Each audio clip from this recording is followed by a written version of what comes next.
Почитувани, добар ден. Гостин во неделното интервју на Радио Слободна Европа е министерот за администрација господинот Горан Минчев. Министре, велите дека ќе ставите крај на партизацијата со законот за директори, членови на управни одбори, професионалци. А во меѓувреме, Советот на град Скопје донесе одлука со која што вработи 117 членови на управни и надзорни одбори. Каква порака ви дава ова за системот во кој што функционираме? Што ви кажува оваа слика? Целта на овој закон, односно носењето на овој закон за висока раководна служба, да спречи таква можност каде што сепак, согласно законските решенија во овој момент, со одредени минимални критериуми, постои можност да се именуваат такви членови на управните одбори. Овој закон за високите раководители е на агендата на Министерството за јавна администрација за ова 2026 година и еден од клучните закони кои што опфаќа околу 100 институции. Имено се работи за функционерските позиции. Тука пред се мислам на директорите и замениците директорите, членовите на управните одбори и директорите, со кои што за прв пат се регулира постапката, начинот и именувањето на овие функционери.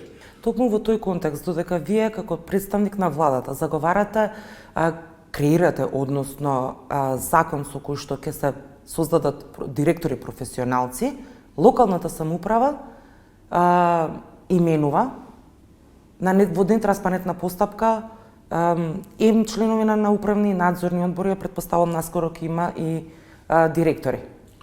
Не би сакал да продуцирам одговор кој што доаѓа како прашање за некој друг. Ние разговараме за овој закон кој што се однесува на 100 други институции. Меѓутоа, претпоставувам дека овие именувања на членови на управни одбори се согласно законските решенија. И затоа велиме дека треба реформи во рамки на постоечките законски решенија.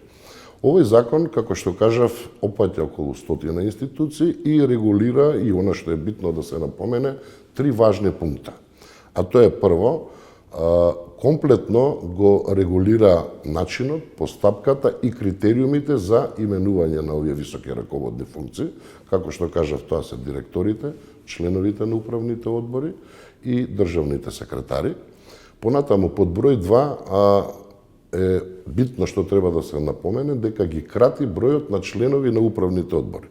Да подсетам дека до сега ние имаме јавни предпријатија, фондови и други органи на државната управа кои што бројат 5, 7, па и 9 членови на управни одбори. Ние во овој закон ги ограничуваме на 3, што секако прави огромни заштеди во буџетот на Република Македонија.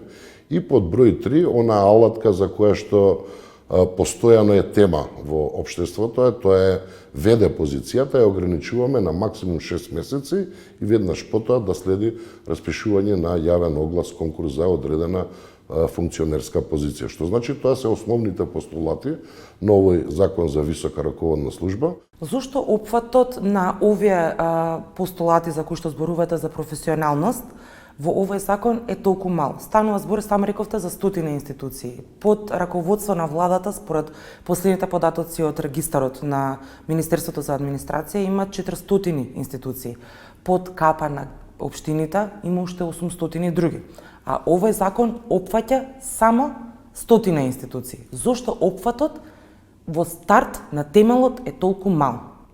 Па не би се согласил со вас дека темелот е мал, затоа што, како што констатиравме, под владина капа се повеќе од 100 институции. Меѓутоа, тоа е цел на следното законско решение, тоа е законот за организација и работа на органите на државната управа, во која што, согласно нашата агенда, треба некаде да се донесе до крајот на оваа година, меѓутоа секако постои работна група која што веќе работи на тоа решение, кое што е во рамки на владата, составена од повеќе представници, каде што конечно ќе се регулираат и сите други институции по кои што се под капа на државата. Тука пред се мислам на спојување или пак интегрирање на одредени институции кои што сметаме дека не треба да постојат или пак се со слични или идентични содржини, односно активности како некои други органи. Што значи имаме преклопување на надлежностите на некои институции со други институции. Тоа е сериозен закон, многу тежок, кој што се носи со двотретинско мнозинство и се надам дека во идната година ние ќе успееме да го донесеме и практично тоа е клучот на завршетокот на организацијската форма на реформите во јавната администрација. Што значи ние имаме обврска како држава да намалиме 40% буџетски корисници од овие институции и се надевам дека во тоа ќе успееме. Што значи тоа 40% од овие институции? Хипотетички да кажам, ако постојат 100, ние треба да направиме еден рез од 40% надоле, од останат 60 институции. Односно, централизирање на институциите? Не е тоа централизирање, туку тоа е кратење на буџетските корисници. Односно, имаме институции, со пример тоа да го доводам, кои што имаат еден директор, 5 члена на управен одбор и 2 вработени. И никој не знае за каква намена се формирани, а се преклопуваат со функционирањето или пак надлежностите на друга институција. И ние тука директно ќе удриме кон функционерските позиции, вработените би сакале да ги превземе, но со намалувањето на членовите или пак укинувањето на членовите на управните одбори и на директорските заменик, директорските позиции, директно атакуваме на она што го велиме партизација на администрацијата, бидејќи претежно сите тие функционери доаѓаат од некои партиски редови. Кога зборуваме за раководните функции, кога ќе дојдат на ред во реформите за јавната администрација, раководните функции во јавните установи, во образованието, во здравството, во театрите. Таму се уште министрите и градоначалниците имаат дискреционо право да одлучат кој ќе биде назначен како директор. Она што се однесува, би го поделил вашето прашање на два дела. Она што се однесува за вовратените во јавниот сектор, тука пред се мислам на оние институции кои што се под локалната самоуправа, од типот на јавните предпријатија, градинките и така натаму, се уредени во претходните закони кои што ги носевме и тој веќе почнат процес, конкретно во Законот за административни службеници, Законот за вработени во јавниот сектор, каде што наметнуваме сериозни критериуми за јавните огласи кои што овие институции ги распишуваат. Тоа значи посилна администрација, појаки критериуми, посложен процес и секако подобра, поквалитетна, односно администрација со знаење. Во вториот дел на вашето прашање за овие институции за кои што споменавте, кои што се во надлежност на различни министерства или под надлежност на различни министерства, секако постојат закони кои што ги опфаќаат овие закони од административни службеници и вработени во јавниот сектор, но исто така се регулирани во рамки на посебни закони кои што секоја област ги опфаќа. Ги спомнавте критериумите за станување директор во, например, основно училиште или градинка. Според последните измени на законот, потребно е за еден директор во основно училиште да биде назначен, потребно да има сертификат за познавање на англиски јазик од ниво B2. Додека со новиот предлог закон за висока служба во државната управа, за назначување на директор на државна агенција за пример на нафтени резерви, потребно е само, како што се вели во законот, активно познавање на јазикот. По која логика се поставени вака различно критериумите? Ја мислам дека тие во наредниот период ќе се дорегулира, затоа што имавме неколку дискусии на влада, барајќи го тој сертификат кој што државата го нема за познавање на англиски јазик. Се доведувавме во состојба да овој сертификат одредени кандидати за директорски позиции го набавуваат од странство. Што сметавме дека не е во ред, па во минатото имаше и исто така некои функции во кои што се констатираше дека тоа е лажен сертификат. Ние тие аномалии сакаме да ги отстраниме, односно да ги прилагодиме на нашата реалност, на нашето општество и сметаме дека оваа измена е добра, значи со познавање на англиски јазик. Ги спомнавте вршителите на должност на почетокот на интервјуто. Поранешните антикорупционери бараат целосно укинување на терминот вршител должност директор воопшто на функцијата, а во овој предлог закон, кој што сега е на јавна дебата, е ограничен мандатот на оваа функција. Зошто не се укине целосно? При доаѓањето на власт на било која политичка гарнитура потребен е период да се назначат ВД директори на одредени институции и функции, тие кои што не се со мандат, односно немаат учествувано на јавен оглас, имаат своји менаџерски договори со цел да почне спроведувањето на политиките на одредената власт. Видете, секоја политичка гарнитура излага на избори, добива доверба за одредени политики и сметаме дека ова е начинот за кој што можеме веднаш да пристапиме кон спроведувањето на политиките на новата власт. Но секако, она што го регулираме во овој закон е можноста тоа да биде само 6 месеци. Невладиниот сектор предупредува дека политичкото влијание останува во овој закон, конкретно посочувајќи дека мандатите на професионалците се врзани со владиниот мандат, а владата е таа која што ќе бира комисија, ќе може и да разрешува. Како го коментирате ова тврдење на невладиниот сектор, и домашниот и меѓународниот? Што се однесува до овие забелешки, сметам дека се неприфатливи во овој момент. Од која причина? Прво, значи, ако одиме во процес на намалување на институции, или пак управни одбори, или членови на управни одбори, односно кратење, како што е во овој закон, ги намалуваме на 3 члена, не можам да ја разберам потребата за формирање на ново габаритно тело, кое што представува дополнителен трошок и тежина на буџетот на Република Македонија, за да се избираат овие државни функционери, односно директори, државни секретари или членови на управни одбори. Во законот постои можност, каде што вели, дека ако оцени комисијата, која што треба да доаѓа една централно за државните секретари, од редовите на генералниот секретаријат, каде што сметам дека има сериозни професионални административни службици, кои што долг период се во рамки на тој генерален секретаријат, или пак друга комисија во зависност од институција каде што е конкурсот, не гледам потреба за едно вакво ново тело и секако тоа ќе го разговараме со граѓанските здруженија, но и со представниците на СЕГМА. Што значи процесот е контрадикторен. Второ, постои можност, ако комисијата за каде што конкурира одредено лице за извршна функционерска функција, ако оцени дека има потреба да се вклучуваат и представници од невладините организации, граѓанскиот сектор, може да ги повика и тие да учествуваат во изборот по смисол на стручност од одредена област или пак професионализам во зависност од функцијата за која што е распишан јавниот оглас.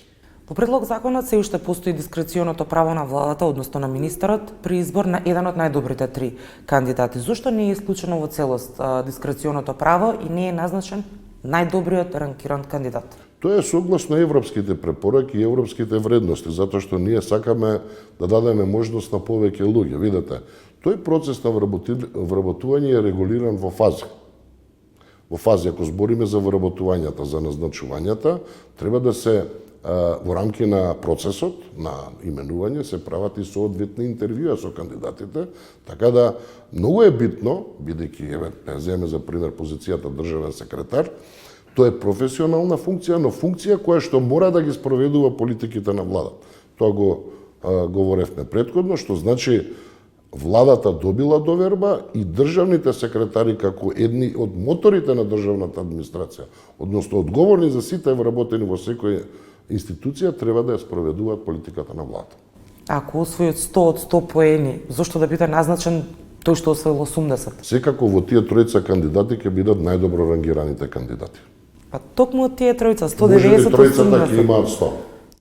Зошто во предлог законот се изоставени генералниот секретар на владата и државниот секретар на Министерството за внатрешни работи? За тоа ќе се произнесе владата за таквите забелешки. Ако ме прашате за мој личен став, ја мислам дека не треба генералниот секретар и заменик генералниот секретар да бидат во рамки на овој закон, затоа што тие се извршни функции кои што ги именува владата и кои што практично ги следат, односно ги спроведуваат политиките на владата. Тие се дел од владата. Што значи дека генералниот секретар и заменикот врз база на своите работни обврски ги држат колегиумите, односно првиот филтер се тие из кои што поминуваат сите законски решенија од сите министерства. Од тука произлегува мојот став дека тие не треба да бидат вклучени во рамки, односно да ги опфаќа ова законско решение. Но сепак законот е на јавна расправа. Ние ќе ги разгледаме сите сугестии за белешки, ќе донесеме конечни одлуки пред да го пратиме во владата.